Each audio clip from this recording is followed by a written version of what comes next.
नमस्कार।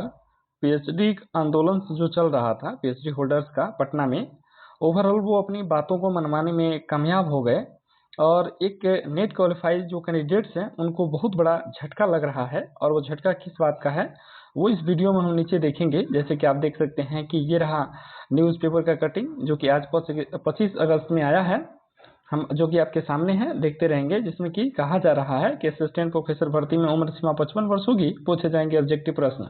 तो ये जो चीजें हैं इससे हमें कोई एतराज नहीं है और इससे नेट क्वालिफाइड कैंडिडेट्स को कोई एतराज नहीं है।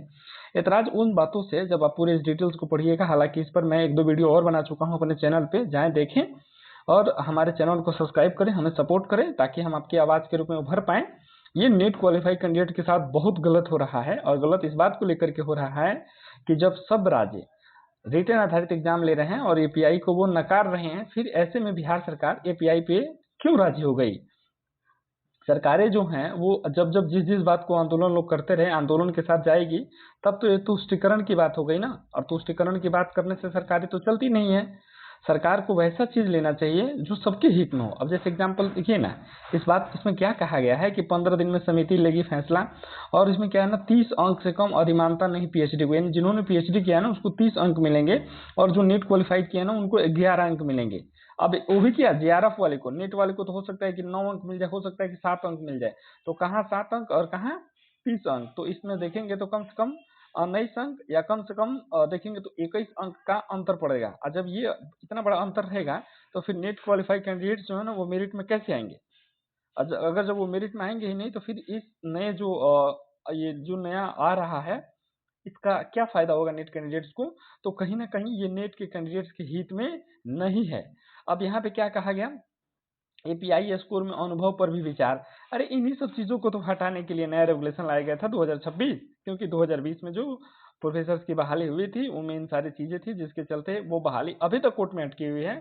कम से कम 1000 से ऊपर याचिकाएं पड़ी हैं, उसका मुझे अखबार कटिंग मेरे पास है, कहिएगा तो मैं आपको दिखा दूंगा। वैसे सिचुएशन में जब इतनी बड़ी पड़ी हैं, उसी को बचने के लिए रिटेन आधारित एग्जाम किया गया था इस बार, जिसमें कि 175 मार्क्स का रिटेन होना था, जिसमें कि ऑब्जेक्टिव और डिस्क्रिप्टिव दोनों रहेंगे, प्लस में 25 मार्क्स का इंटरव्यू था।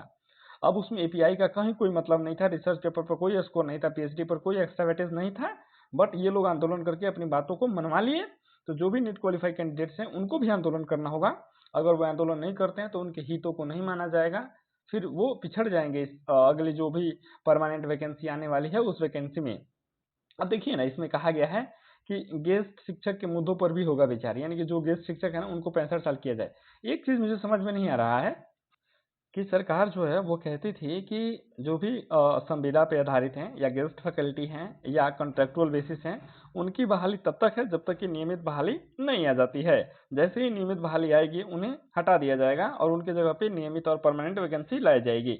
जब परमानेंट, अगर उनको ही परमानेंट कर दिया जाएगा तो फिर परमानेंट वैकेंसी कैसे आएगी, या उनकी जो सेवा है वो 65 साल तक कर दिया जाएगा तो फिर परमानेंट वैकेंसी कैसे आएगी। सरकार कहीं ना कहीं आंदोलन के आगे झुक गई और आंदोलन से झुकना नहीं चाहिए, क्योंकि अगर अगर मानते हैं अब नेट क्वालिफाइड कैंडिडेट्स जो हैं वो आंदोलन करना शुरू करेंगे तो फिर सरकार कहाँ जाएगी। तो जितने भी नेट क्वालिफाइड कैंडिडेट्स हैं उनको मैं कहूंगा कि आप भी तैयारी करें, आप भी अपना एक ग्रुप बनाएं, ठीक है, ग्रुप बना करके एक डेट तय करें और आप लोग भी आंदोलन करें, वरना कोई फायदा नहीं होगा। इस बार आदमी पिछड़ जाएगा। जैसे यहाँ देखिए ना, पीएचडी को अधिक वेटेज देने पर भी होगा मंथन। अगर ऐसा हुआ तो फिर कहाँ जाएंगे नेट क्वालिफाई वाले। उम्र सीमा बढ़ाइए, कोई दिक्कत नहीं है, इससे कोई एतराज नहीं है, लेकिन एपीआई क्यों, एपीआई क्यों, सबसे बड़ी बात यह है कि एपीआई नहीं चाहिए। एपीआई ऐसा क्यों रखा गया है। अब यहाँ देखिए ना, सहायक प्राध्यापक भर्ती परिनियम में संशोधन के बाद होगी नियुक्ति। अगर संशोधन हो ही जाएगा, एपीआई लागू हो जाएगा, तो फिर नेट क्वालिफाई कैंडिडेट्स कहाँ जाएंगे, क्योंकि उनके पास तो, अगर हालांकि यूजीसी जो है वो प्रोफेसर बनने के लिए मिनिमम एसेंशियल एजुकेशन के रूप में नेट क्वालिफाइड ही मानता है। अगर वो यूजीसी मान रहा है, यूजीसी खुद सर्टिफिकेट भी देता है कि you are qualified for assistant professor, then जो इसके तहत उनको 30 मार्क्स दिया जाएगा, तो फिर ये मेरिट में कहाँ से आएंगे। जब मेरिट में नहीं आएंगे तो फिर इस नियम का, इस प्रक्रिया का कोई मतलब नहीं रह जाता है।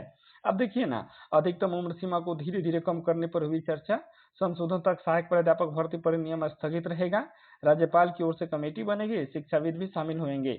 अब सबसे बड़ी समस्या इस बात को लेकर आता है कि अगर 30 मार्क्स मिल गया, इधर 11 मार्क्स मिलेंगे, तो 19 मार्क्स का डिफरेंस होता है और 19 मार्क्स तो बहुत बड़ा होता है, जबकि कट ऑफ जो है ना 3 से 1-2 मतलब 3 से 4 मार्क्स के अंदर ही रहेगा, इतना के अंदर ही सब के सब लोग मेरिट में फाइट करेंगे। तो फिर 19 नंबर का अंतर है, यानी कि मुझे लगता है कि कोई भी नेट क्वालिफाइड कैंडिडेट जो होगा ना वो पास नहीं होगा।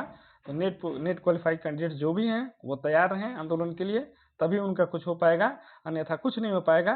चैनल को सब्सक्राइब करिए, हमें सपोर्ट करिए, ताकि हम आपकी आवाज़ बन करके उठा सकें। और जैसे ही फिर कोई इन्फॉर्मेटिव वीडियो, कोई नया संशोधन आता है, हम लेकर के आपके सामने हाजिर रहेंगे। तब तक के लिए धन्यवाद।